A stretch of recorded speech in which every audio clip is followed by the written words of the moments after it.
Hi, this is Andre. I want to talk about the output interface mode on the Echoplex Digital Pro. Thank you very much to Steven Clements for commissioning this one.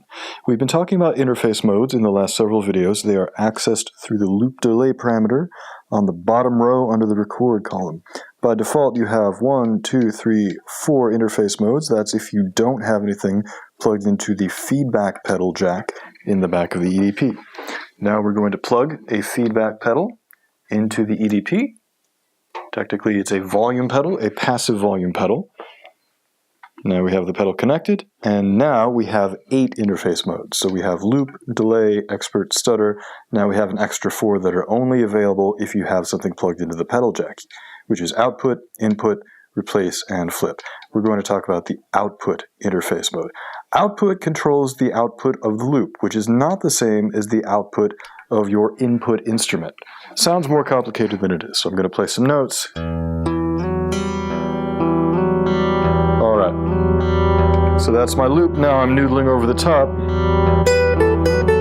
And now I'm going to bring the pedal down. Live input is still here, and you can see the live input because it lights up there. Whenever that light comes on, I'm playing live input guitar. So you can hear that the guitar is passing through the EDP, but there's no loop. That's because the pedal, in output mode, controls the output volume of just the loop itself.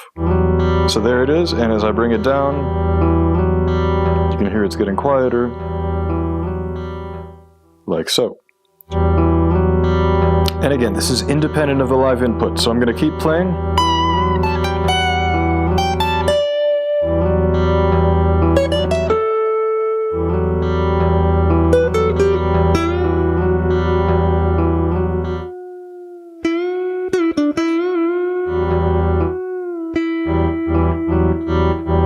So you can get tremolo type effects.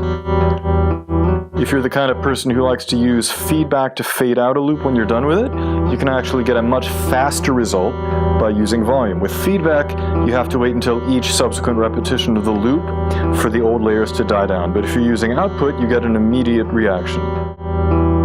So let's say I want this to fade out. There it goes.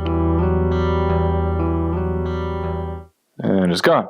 And that way you don't have to wait for however many iterations of the loop it would take to feedback. Plus, if you want to bring it back in, the loop is still there because it hasn't been pulverized destructively using feedback. This is also nice if maybe you want to play over the top, but the loop itself is a little loud. So let's say I'm trying to noodle gratuitously. So that's not coming through super clearly because the loop is in the same range as the guitar. So if I bring the volume of the loop down,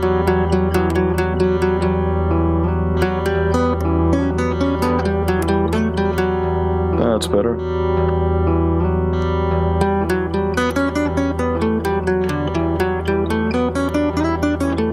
So it's a lot easier to hear. And then if I go into a higher register,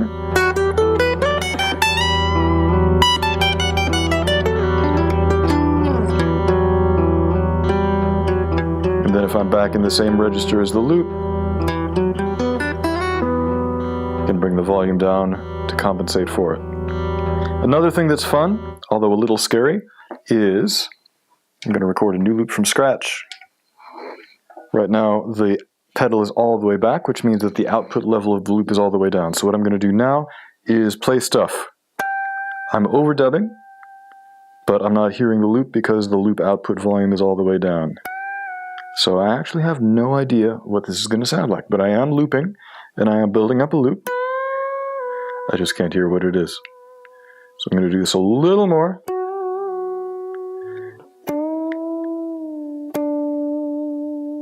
And let's see what that sounds like. Oh! It's kind of creepy. Let's bring feedback down a little bit. Going to bring the volume down, or the output level down. Now I'm going to keep doing that, building up, overdubbing, without hearing what's going on. But feedback is lower, so that means that we're fading out. Even though we're not hearing this stuff happening, it's still going on. Now let's see what it sounds like. Ooh, I like that. Feedback back up. Lock it at 100%. overdub off so I can play over the top of it.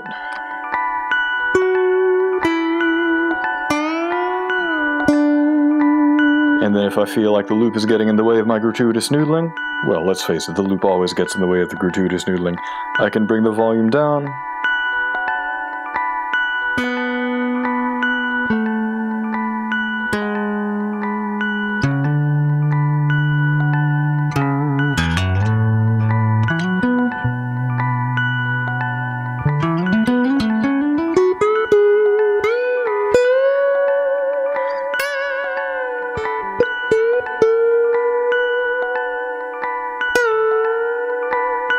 Then bring it back up, or bring it way down.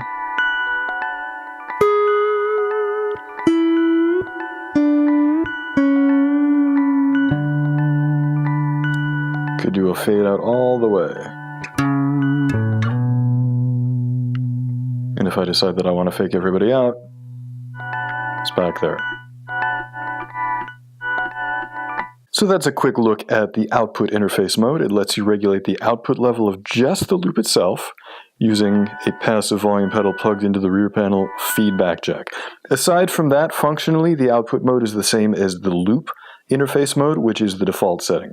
So other than the fact that the pedal controls loop output level instead of feedback, aside from every other combination of functions, output is exactly the same as the loop interface mode. In fact, you can hear as soon as I selected loop, the volume popped back up. But now if I move the pedal, now we're going to bring feedback down. Because when you switch to loop interface mode, the pedal controls feedback. And then if I bring it back up, the loop is gone because we used feedback to get rid of it. All right. Thank you again to Steven Clements for commissioning this one, and thank you for tuning in. I will talk to you guys very soon.